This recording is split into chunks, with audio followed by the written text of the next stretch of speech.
Well, the Evenlode Valley and the Windrush, it's quite diverse, the farming. Mostly arable, but still quite a bit of livestock. And it's nice to be able to reintegrate that livestock back into the arable here. The river Evenlode here, it's quite a flashy catchment.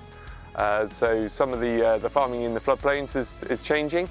The cluster in this area actually formed very close to where we are. So a group got together to talk about how to get some of the produce to market more efficiently and put more value on it. Others wanted to link up some pollinator and wildflower meadow habitats. Others were more interested in flooding and water quality and the river.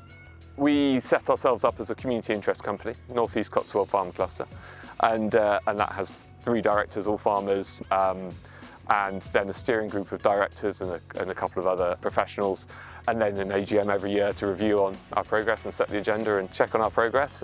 That's what's got us to this stage. We've also set up a special purpose vehicle for our landscape recovery project as well.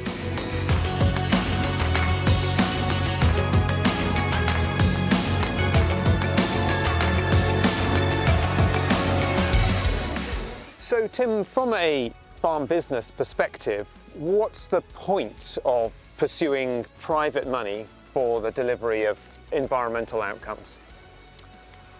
Well, farm businesses are pretty delicate operations at the moment.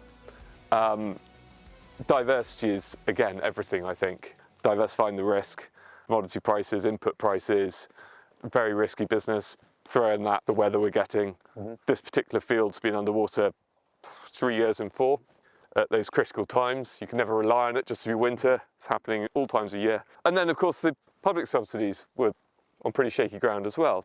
Looking at the private finance, there's many private individuals and companies that are benefiting from the better management of land and the nature-based solutions that farmers can provide.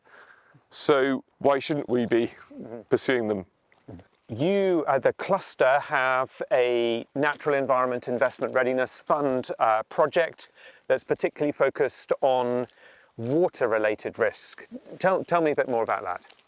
Yeah, so the Evenlode catchment, it's a rural catchment. I think there's something like 19 sewage treatment works, and many are at risk of flooding. We've got a railway line that goes from Paddington to Hereford. That has washed out, particularly 2007. There were several sites. The whole railway line was closed for 6 weeks. Yeah, there's assets, there's infrastructure and utilities in our catchment that are quite vulnerable to climate change. And so we've been working with particularly Network Rail and Thames Water, also Oxfordshire County Council, who look after the communities and the roads, the minor roads that flood. So how can we best develop those nature-based solutions that are cost-effective to achieve the outcomes that they need for greater climate resilience? And how have you used the funding? So natural flood management has been proven out all over the country. We know that if we put trees on slopes, slows water down, reduces flood peaks, and so on and so forth. The tricky thing for private investment is not just getting a grant to go and do something and go and put some trees in the ground, but how does that ongoing payment work for maintenance, but also it's an ongoing service that's provided by that farmland to reduce the risk of flooding or to improve water quality or biodiversity. So how can we structure the investment from private finance and private off-takers so it's not just in one big lump sum at the beginning, but actually it's contracted over time and delivering into perpetuity. And there we go. There go with the railway line on time. You are always, yes.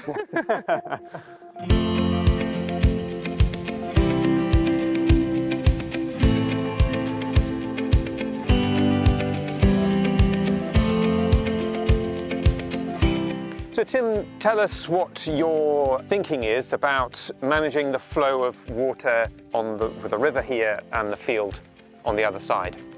So part of the landscape recovery project and a component of the NEIRF project is how we can alter this quite canalised, artificially straightened part of the river to help protect Network Rail's asset, the embankment, about 800 metres downstream from where we're standing.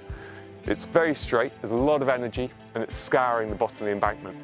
So what we're proposing is that back where we stood at the beginning, we wiggle the river down, take the energy out of it and re-wiggle it as it would have once been, reconnect it to the floodplain, so when it does flood, the energy comes out and it's dissipated across the floodplain. And that will help protect that embankment, so we don't need to use sheet piling, don't need to use concrete and all sorts of other artificial engineering solutions.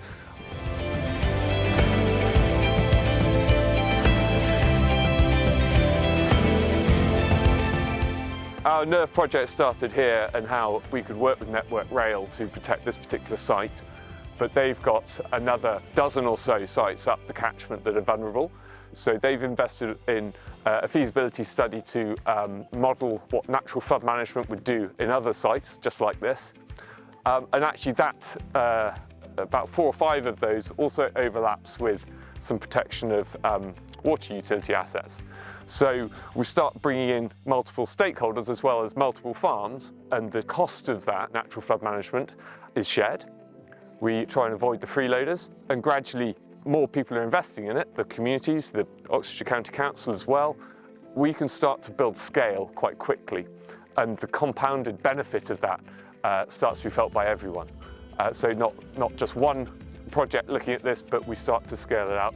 And then through our other NEIRF project on the Cherwell, where we're looking at how we can exchange nature-based solutions through a group of farms and the soil exchange. Using the principles we derive here in the Evenlode, we can start to scale that there. And there's a landscape recovery project on the Thames Water.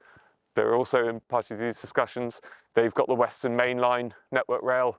So all of a sudden we go from one field and one example to actually scaling out. And it's not just about the flooding, of course, it's about water resilience as well in terms of drought resilience and retaining that water in the catchment, getting it into the aquifers so it's there to be used in periods of shortage as well.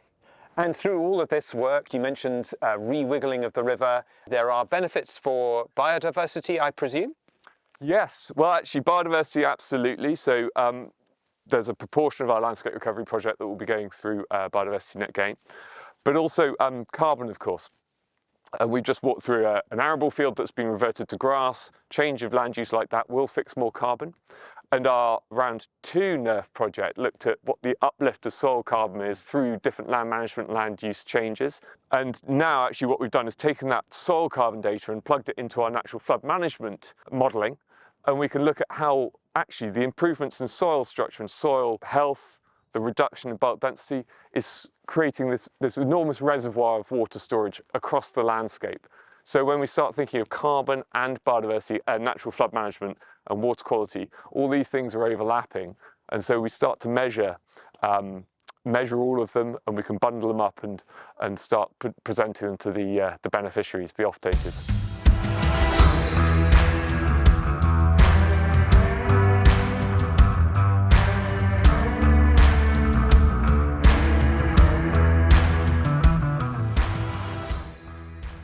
So Tim, we've come to a particularly rocky part of this field. Can you explain what's going on here? Yeah. Well, 3 years ago, ground level was around about at thigh level here. As you can see, the soil level was that soil level was up here. But the energy, so what's happened? The energy in the flood events in the last 3 years has pushed away a new course in the Evenlode and in a flood event. And it's just, you can't push against this. Nature wants to go this way. It's too costly to still try and farm this in an arable setting, so it makes sense. Let it go.